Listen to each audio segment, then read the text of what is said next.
Hi. So, thank you everyone for joining us. My name is Ace. I am your correspondent with Contersera Pageantry. Before we begin, please like, share, subscribe, turn on your notifications so that we can continue to bring content like this to beauty pageant lovers across the world. Today, we have a very special guest with us. So, the reigning Miss World Wales, Millie-Mae Adams. So, Millie-Mae, how are you today? I'm very well, thank you. I just got back from Thailand, so I'm a little bit tired, but I'm raring to go anyway. How are you? I'm good. I'm good. It's just right after lunch and I've got some food in my stomachs, but might be a little tired, but I'm here with you to kind of share your experience because we'd love to get to know you as a contestant. And so let's begin let's begin where it kind of all began. So, can you tell us about your pageant journey and how it is you got to where you are today? Yeah, so I actually had no idea about pageants whatsoever. I was 16 and I came across a Facebook ad for Miss Wales. Hmm. And the only kind of idea I had of pageantry was Miss Congeniality. It's everyone's favorite film. Yes. So I had high hopes from that film, but I was 16, I was quite naive. I was being introduced to this brand new world and I competed. It was COVID time, so I ended up being 19, nearly 19 by the time I competed. But I just loved it so much and resonated with the Beauty with a Purpose ethos entirely. So I went back a second time and I was determined to win. And thankfully I did. So you started when you were 16 and you had this idea for Miss Congeniality, Yes. which by the way is I would consider a perfect comfort movie. Yeah, Whenever it's on, you just have to watch it because Sandra Bullock is so funny in her role. so Um, good. so that's good to hear. So that first time you competed versus kind of the second time you competed and won, what was kind of the biggest difference? Like, what do you think, like, what pushed you over the edge, the second time versus the first time through your experiences? I think it's like the saying that a queen is made off the stage, not on it. And Mhm. that was really the development in my personality, who I was. It completely changed. I think I went into it as a young girl the first time. And, I was just experiencing a new world and really just enjoying it and starting to learn the business, I guess. And then I took a year out before I went back. I just took a step back and I thought, who am I and what do I stand for? And I had moved to university, so I was starting my degree, and I feel like everything was just falling into place. And I guess my voice grew and I became a woman. So I went back in the second time as a woman and I was determined to win. Whereas the first time I was just really looking to enjoy the experience, gain friendships, which I did the second time, but I was able to do it with more of a focus on being able to get the title. Mm. And that kind of focus that happened the second time. So you say that you found your voice and you kind of found your womanhood. How important would you say that is for people who, are wanting to enter the Miss World kind of pageant? Well, I think, when you're entering your country's pageant, the goal is to become Miss World, and Miss World needs to be a leader. She needs to be a woman who knows who she is and what she stands for. So it's imperative to know who you are and why you're in this competition, because it can be quite aimless if you're just doing it, for no reason. And Miss World gives you such a platform to talk about things that really matter. So I think it's at the foundation of what Beauty with a Purpose is, and Mm. it's really important to what being Miss World means. And that beauty with a purpose, I think it's something that really stands out for the Miss World pageant because we've spoken to several contestants and they're all so connected to their advocacies. So, can you tell us your advocacy and how it kind of connects with your journey, your purpose Yeah. through the Miss World organization? So it's really centered around who I am and what I've dedicated my life and career to. So I'm training to be a doctor. And I really fell in love with healthcare when I was a patient. I was quite ill growing up. So I just felt such admiration for these healthcare professionals. So my Beauty with a Purpose is focused on that. But also, I grew up in quite a disadvantaged area of Wales. So I witnessed quite a lot of harrowing knife crime and violence. So my Beauty with a Purpose project is Access to Street Doctors. I founded it. It's a charity that empowers young people with the tools and knowledge to react and counteract knife crime. And I just feel like it's a topic that's quite taboo and it's a hard conversation to have, but it's one that's becoming more and more prevalent. And, Netflix has even highlighted shows that are really showing you how bad knife crime is here in the UK, but across the globe as well. So it was using the skills I've gained in medical school, but out in the community, and just instead of placing blame on young people, which I think happens quite often, it's giving them something that they feel like I can do something in this situation if I find myself involved in violence or knife crime. So that's one part of it. And then another part is I curated a series of videos called Medic Millie Mondays. I know you said you like my name's Millie-Mae, so I played with the M's for that. And it's to do with videos to educate the public on how to recognize red flags and symptoms in themselves, or things that women might not be taught. So how to check your breasts for lumps. I was never taught that until I got to medical school. So how can we expect women to just know how to do it, or anyone to know how to check their chest? So it was really reaching people on a level that's digestible, getting healthcare out there. You know, there's healthcare is really kind of close to my heart as well, because I've worked in healthcare, but not in like the clinical setting, more on the programmatic side. And when you talk about these I guess like these kind of like street knife crimes, like is it related to like helping people once they've been attacked on the streets? Because there's something very similar in the US, and we call it street medicine. And Okay. it's where our homeless population in, say, places like San Francisco or Los Angeles, Mm-hmm. they don't have, readily access to healthcare. And so these Yeah. doctors, they practice street medicine. So they essentially go on the streets and they Mm-hmm. treat the patients where they are. So is that something similar to, I guess, when you say like these knife crimes that are happening on the streets in Wales? Yeah, so it's targeted at young people who are more vulnerable to crime. So we'll go into youth justice services, youth groups, and grassroots campaigns. So I know that young people might not want to engage with healthcare in a scenario like that. So Mhm. it's telling them how they can deal with the situation there and then until the ambulance gets there, and then they can walk away if they need to. But we call it saving a life in 8 minutes because an ambulance should reach you within that time. But it's teaching them how to keep someone alive until the ambulance gets there. That's incredibly admirable. Like, Yeah, because I've spoken with doctors who have practiced street medicine, and how it mhm. kind of changes the lives very directly of people who don't have access to, say, formal settings of healthcare. Yeah, You also talked about these kind of videos that you made, and so I think you mentioned women checking themselves for lumps on their breasts. Are yeah. these videos centered on, I guess, like women's health, or are they kind of broad spectrum, or are you planning on kind of like expanding them to be more like inclusive of everyone? So I just use that as one example. They cover everything pretty much. Mm. I do one every single month, and it's led me to work with Public Health Wales, which is the biggest healthcare organisation within Wales. So that was really exciting. I've worked with like the Medicines and Health Products Regulatory Agency, so that was really cool for me to do that. But it ranges from how to check your poo, and that can help you recognise bowel cancer because and I termed it, it's not taboo to talk about your poo because it's quite an awkward conversation, isn't it? Could it be? But it's like how to do CPR, how to use an EpiPen. I've done all sorts, how to recognize a stroke. So it's targeted at everyone and anyone. So it's kind of expansive, kind of like, hey, this is something that you may need in your Yeah. life at some point. So that's very cool.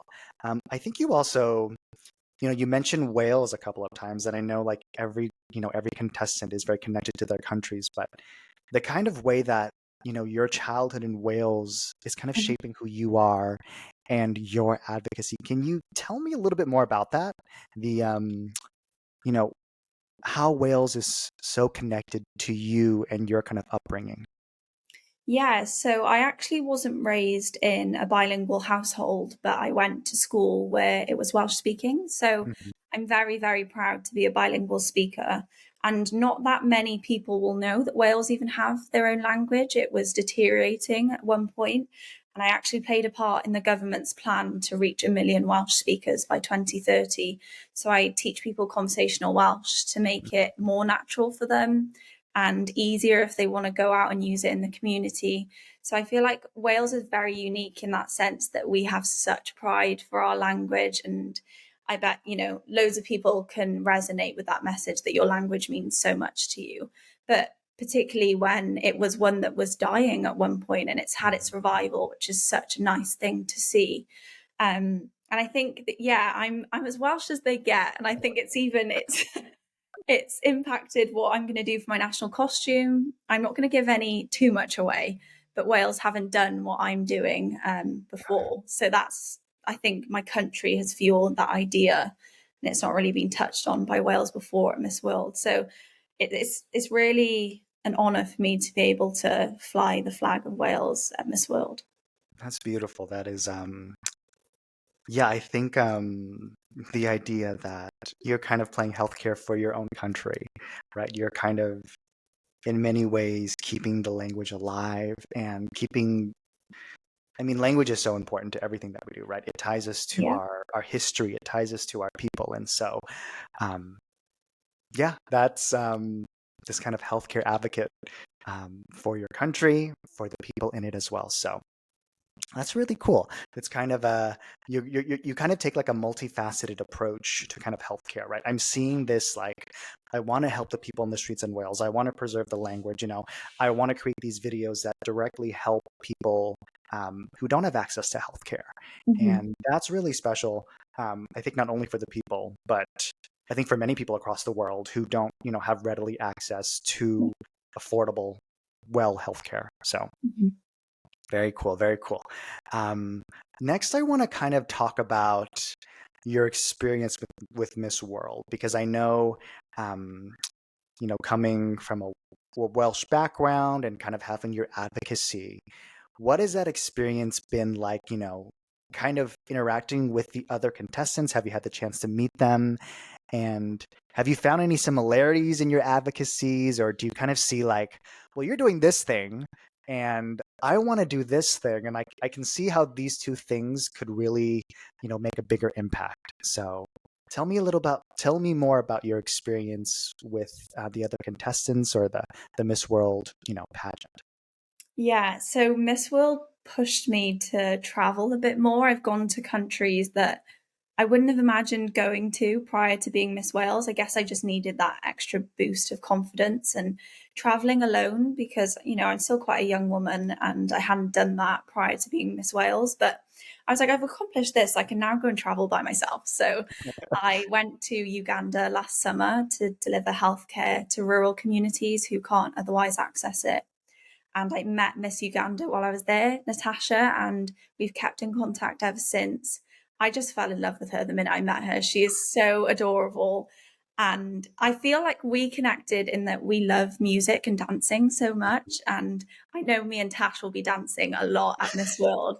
And I've also connected with all Team UK. So Neela's Beauty of the Purpose is quite similar to mine. Hers focuses on CPR. So I think we've got that connection through different types of healthcare. So she's a lifeguard, but her focus is CPR because obviously her job revolves around that too.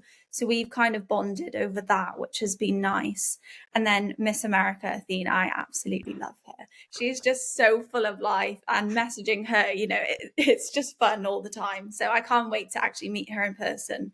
And Miss India always talks about Telangana being a healthcare hub. So it would be really interesting to hear her views on that. Yeah, no, we love Athena. She was our first Miss World. She's such a powerhouse, Yeah. so sweet, and I don't think I've met anyone who's I love Athena. I love Miss World America. So it's great to hear that you've also had that experience with our own kind of homegrown beauty queen. Yeah. She's So fab. that's good. Yeah, that's great. That's great. So we'll move on to our next section. And it's been so great to kind of learn about you and your advocacy with healthcare and how you're taking many different approaches, right? Because that's what it takes, right? It's not just one single thing. It's this kind of like multi-branched way to help your country, and I can see that through your advocacy. So very cool to hear. So we'll move on to our next section, and this section we call the yes, no, and Okay. maybe section. This is honestly one of my favorite sections because it kind of puts you on the spot a little bit, but at the same time, you get a chance to speak at the end, right? We want to hear your how you thought about these questions, and so we'll begin. So again, you'll have about 19 questions, Okay. and the premise is very simple. So you can only answer yes, no, maybe. Mm-hmm. And then at the end, I choose 2-3 questions that I want to hear contextualized. I want to hear your color on. Okay? Okay. All right. So we'll start. Have you ever Googled yourself? Yes. Do you believe beauty pageants still have the power to create global change? Yes. Would you trade your crown for a lifetime of guaranteed world peace? Yes. Have you ever had a moment of self-doubt during your pageant journey? Yeah. Should the Miss World organization start accepting mothers and married women? Maybe. Would you ever run for public office if given the chance? No. Do you think Wales gets enough representation in international competitions? No. Would you ever give up your crown for love? No. Do you believe social media is more harmful than helpful? Maybe. Is earning a college degree an advantage in winning Miss World? Maybe. Would you consider joining other systems like Miss Universe after Miss World? No. Have you ever had to say no to something big to stay true to your advocacy? Yes. Is kindness more important than confidence? Yes. Have you ever worn the wrong shoes during a runway walk? Yes. A little fun one in there. Do you believe empathy can be taught? Yes. Would you describe yourself as more introverted or extroverted? Introverted. I guess that's not really a yes or no maybe question. Maybe we can get these questions checked with our producer. Do you believe inner beauty should weigh more than physical beauty in scoring? Yes. Have you ever had a mentor who changed your life? Maybe. Okay. Would you say this journey has been worth every moment? Yes. Okay. I think you did great. Okay. All right. So I think there are some questions that I would love to kind of hear a little bit more from you. Mm-hmm. And I think my first question would be, here we go. So you don't have to specify, or you can if you want, but you think you answered yes to this question. So have you ever had to say no to something big to stay true to your advocacy? Yeah, I have been offered quite a bit of TV stuff here in Wales, but it wasn't lining up with university, and it meant more to me to eventually be a doctor than to take on something on TV.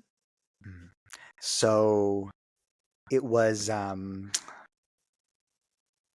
can see that. It wasn't as important to you as kind of the classes you were taking or the Yeah. coursework, right? Okay. Okay. Yeah. I mean, that's a big decision, right? Because I know in the US it takes, gosh, like 10 years to become a doctor.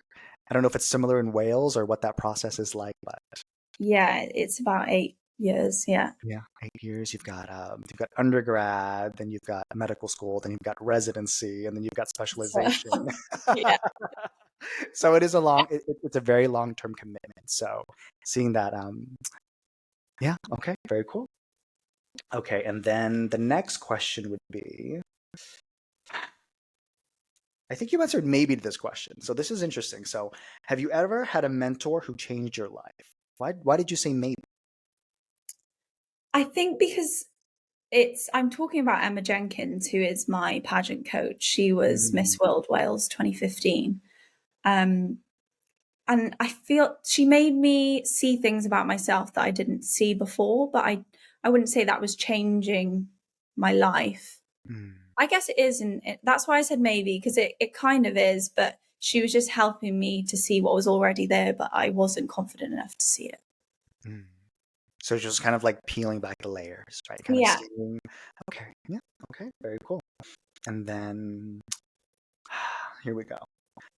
You know, let's go to a funny question because I'm like I think we can get a funny question in there, and so I think you said yes for this one. Have you ever worn the wrong shoes during a runway walk? So what was that experience like for you? So the first time I competed in Miss Wales, I was a trainer girl through and through. I would wear my Converse, nothing else, wouldn't be caught dead in anything. And then obviously you have to put your nice heels on to compete. And I just couldn't walk in them. And they were completely wrong. They were ugly shoes. I learned my lesson and now I can walk in heels. So lessons were learnt, but it was completely wrong. And then I think we have time for one more question. I couldn't even imagine walking in heels. I will be completely honest. I am like, even for like work, I'm like, give me my like shoes with the extra padding. Yeah. I don't want to suffer for more than 10 minutes in like dress shoes. So I completely understand where you're coming from. Okay. And then I think this is pretty interesting as well. And I want to say you said no here. So would you ever give up your crown for love? You said no here. So can you explain that? I don't think love should ever force you to give up on a dream. So I don't think you should ever have to give up one for the other. That's why I said no. I feel like they should go hand in hand. And if you're in love, someone should support you and not force you to give up a crown. I see. So it's not that you wouldn't do it, it's that I think you wouldn't want to be with someone who was, going to make you give up your dream to be with them, Definitely. right? Yeah. Okay. Good, good. Okay, all right. Um, I'm gonna pause here. Are there any questions that you want to kind of explain a little bit more that you kind of your ears perked up to hear? I think maybe allowing mums and married women into Miss Okay. World. All right. So I think you said maybe here, right? Yeah. So let's discuss that. So the question was, should the Miss World organization start accepting mothers and married women? The reason I said maybe is because I've been asked this question before, and I was on a kind of debate show, TV show here in Wales, and I was defending pageantry through and through because I think it uplifts women in ways other forms can't. Um, and someone said, "Do you think it's really unfair that women who are married or mums can't compete in Miss World?" But I think that it would be so much harder to travel for a whole year and be away from your family if you were a mum, or leaving your partner if you were married. I feel like that's kind of a really big reason why Miss World maybe want to keep it as just Miss and not married women or mums. But then also I can see how times are moving on quite a bit, and with Miss Universe allowing it, I could see that maybe potentially it could happen in the future. Hmm. Yeah, we've asked this question. I think that we've asked Miss World America the same question as well, and it was kind of I think she said no, but it was also with caveats, right? This idea that Mhm. you know there are pageants that already exist for Yeah. every type of woman, and kind of having the Miss World be for kind of unmarried women who can commit to the kind of this year long, because you said you traveled quite a bit as well, right? And Yeah. so I think from that perspective, it's not that, married or women with children can't do those things, but Mhm. I think it creates like an undue burden on them to kind of have Yeah. to be away from, whatever responsibilities they may have. And so I can see your perspective, but I can also see the other side as to, um, if a married woman really had a really supportive husband that could like go with her everywhere, right? And he could support her. He could do all of the, all the Yeah. packing, paperwork, and just be that rock for her while she's kind of going through this process. Yeah. So yeah, it's a very interesting, like, two sides of the debate. So Mm-hmm. very cool. All right. Okay. I think that's it. So we can move on to our next section. And so Q&A is always, it's always a section that I look forward to. I think beauty pageant fans, um, they come to expect a lot from there, especially in those 30 seconds. And so I want to hear from your perspective, how do you prepare for a Q&A session? What does that process look like? And, how do you feel like, okay, I'm prepared and I can do it? So what does that look like for you? I think through my career, I speak to people quite a lot, and people from all different backgrounds, which has given me quite a skill that I can use in Miss Wales and Miss World. Sometimes I force my mum to sit there and she'll just read out questions to me. And when I'm being more kind, I get my pageant coach, Emma, to do it with me. I think it's just practice, practice, practice, and speaking with people like yourself and going on these lives, being put on the spot. That's all practice, and it makes you better at thinking on your feet. So I think there's different ways to practice it, but I'm trying to do all those different types so that I'm becoming more used to it. It's good. It's good. It's a good answer because I don't know. I just always think of as like we call it an elementary school, but I think you might call like primary school, where they would Yeah. make you go up and have your little speech or little presentation, and you'd be like, Yeah. "This is the worst thing I've ever experienced." And then like years from now, you think to yourself, maybe that wasn't the way to kind of teach children to public speaking. Okay, all right, amazing. So we have producers right here. So we have 30 seconds on the dot, and we have several questions here from the Miss World pageant from 2000. And so these were questions asked for the 6 finalists. Mm-hmm. And again, I think for our viewers here, there's kind of like a green screen effect, but we do have our very famous jar of questions that we pick from. If you were in person with us, we'd more than love for you to kind of pick the questions, but Yeah. I'll be playing that role of I'll be playing that role today. Okay. All right. So we'll get 30 seconds. So our producers got 30 seconds on the dot. So our first question was asked of Miss World Ukraine. Mm-hmm. What would you like to be 10 years from now? I would like to have the title of Dr. Adams 10 years from now. I would be paving the way for women in STEM here in the UK, but also globally. And I'd hope to do that with the ethos of beauty with a purpose behind me. If I were to become Miss World, the next 10 years would mean that I would have worked with massive healthcare organizations such as the World Health Organization and really reaching out to people who can't otherwise access healthcare. Good. Okay. Our producer's giving us a thumbs up. So I think that was a gimme because we knew you were going to be a doctor. We knew you were going to be a doctor. So like 10 years. How long does it take to become a doctor? So no worries there. Okay. Right. So our next question. Ooh, stuck to each other. Okay. All right. So this was asked of Miss World Colombia. If you could be anyone in the world for one day, who would it be and why? I think I would be.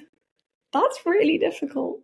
I would go back and be the first suffragette because they really changed the world for women. They have meant that I am able to do the job that I am undertaking now. They have made us pioneers, and they really stood up for women and gave us a voice that we didn't have prior to that. So I would take myself back to the suffragette era. Okay. Yeah, right on time, Yeah, I think it's so important to kind of look back and see the kind of chain of women that have changed the world for where we're currently at. So very cool.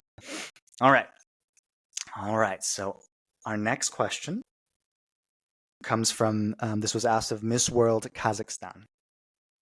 If you were stuck on a deserted island, what three things would you want to have there with you? I am a very practical woman, so I would want to have a water filter because I'm not going dehydrated at any point. I would love to have a photo of my mum because she's a driving force to keep me going. So I feel like if times are trying, I would need her as a reminder that I can do this. If I'm half the woman she is, then I've achieved a lot. And I would like a chocolate bar for some energy, and I'm a chocoholic, so there's no shame in having some chocolate. No shame at all. No shame at all. So, from what I'm hearing, something to drink, something to Yeah, eat, and then hope. yeah. Very cool. All right. Okay. So, our next question. All right. This comes from, so this was asked of Miss World Chile. Which country would you like most likely, which country would you most likely to visit and why? I would like to visit the Philippines because I have recently traveled to Thailand and seen the most beautiful scenic views. The color of the sea is unmatched, but I think that Philippines might rival it. So I would like to see the culture there and meet the people. I think the most beautiful thing you can do is exchange cultures with other people. So I'd like to go to the Philippines. See, now saying that the Philippines, they love their beauty pageants. They do. They love their beauty pageants. I was actually born in the Philippines. Oh, were you? Yeah, I was in the Philippines. I'm ethnically Vietnamese, but I was born in the Philippines. But I Yeah, was there 2 years ago, and it is very beautiful, very lush, very warm, very humid. So if yeah. you just be prepared for that, be prepared for the humidity. But no, Philippines is great. Yeah, and the people I think are unmatched in their generosity and their Yeah. love for each other and for people that love them. So Hmm. yeah, very cool. Okay, and I think we have time for one more question. So let's do one more question. All right. All right. So this was asked of Miss World Italy. Do you feel the rest of the world has the right idea of your culture? I think that Wales is quite a small country, and despite us being small, we're very mighty. But it often means that we are the underdog in lots of Mhm. things, especially within pageantry. And I'd like to think that every time Wales shows up and shows face in these pageants, we're championing the way for Wales and showing how great of a country we are. But I know that many countries across the world will appreciate our culture and our language and come here to visit. But I think there's more of Wales to be shown. Okay. I think you heard that. It was a little ding. Yeah. Very loud. Yeah, but that was good. That was. Um, yeah, no, that sounds really cool. I've been to London once. Yeah. I've never been to Wales, but I'd love to visit. I mean, you're telling me it's a very beautiful place, and You've you got a know, friend here if you want to visit too. very cool, very cool. Okay, all right. So those were the questions for Miss World 2000, and I think you did really well. I think I think Q&A is always for me really special because it really I think in many ways it grounds us to who you are as a person. Right? You're not just someone kind of walking on stage. You have a brain. You know Yeah. what you're doing. You know what you're talking about, and we can see that. Can definitely see that through this. You. All right. So that was fun. That was really fun. Okay. All right. So we'll move on to kind of our final part of the interview, and we ask you. So, if you were to, win the Miss World crown today, what would you do? What would be the first thing that you would do? The first thing I would do is hug my mum, who would be bawling her eyes out. But in terms of my role as Miss World, I would start to excel the mission that I've started here in Wales and really speak my truth and talk about the work that street doctors have been doing and just accelerate that mission because unfortunately knife crime happens across the globe. So it's not something that's just stuck here in Wales. It's a mission I could take worldwide. Mhm. Very cool. And if you had, a message for aspiring beauty queens or people who wanted to join pageants to develop their voice, what advice would you give them? I think just to know that you can be multifaceted. Often as women, we're told to stay in our lane and only one lane. And I had that idea that I couldn't possibly mix being academic with being a beauty queen. Mhm. And beautiful things happen when those two come together. So never be afraid to step outside of your lane. The comfort zone change doesn't happen. So you need to step out of it for beautiful things to develop. Amazing. Yeah. I think in many ways this kind of like pageants are stereotyped as something kind of not tied to academia or not tied Mhm. to people who are serious and smart and Yeah. know what they want to do in their lives. When we've interviewed so many girls, and they all through this process have found their voice, have found their Mhm. calling, have found a way to connect with themselves and with other people. And I can see that through you, right? This idea of being a doctor, right? Of having this kind of healthcare background and really connecting it to not only your community, Mhm. but deeply to who you are and what you want to do in the future. So very cool. Thank you. So it's been so great talking to you, Millie. Before we let you go, we'd love for you to kind of speak to our audience about anything that you would love to say, kind of parting words. You can tag your social medias, anything like that. It's all about getting more eyes on you. So please speak to our audience. I just want to say thank you so much to you for having me, but also to anyone who took the time out of their day to watch this live, whether it's right now or the recording. It means so much for Wales, who isn't a powerhouse pageant country, to have support of other countries. And, I hope to do you all proud as this year's Miss Wales. My Instagram is Millie-Mae_Adams, and I would love you to support me over there and on the Miss World app. That always helps. And I just hope that everyone really enjoys watching Miss World. And I'm so excited to go back to India. And hopefully I'll see, some fans there. Thank you, Millie. We'll be rooting for you. I mean, we'll be rooting for so many of the girls Yeah. already. So it'll be so it'll be so fun to see y'all all on screen doing your walk. We're so excited. So thank you, everyone. So this has been Ayce with Contersera Pageantry. Please like, share, subscribe, turn on your notifications so that we can continue to bring content like this to beauty pageant lovers all over the world. With all my love, we hope to see you again. Thank you for tuning in. So thank you.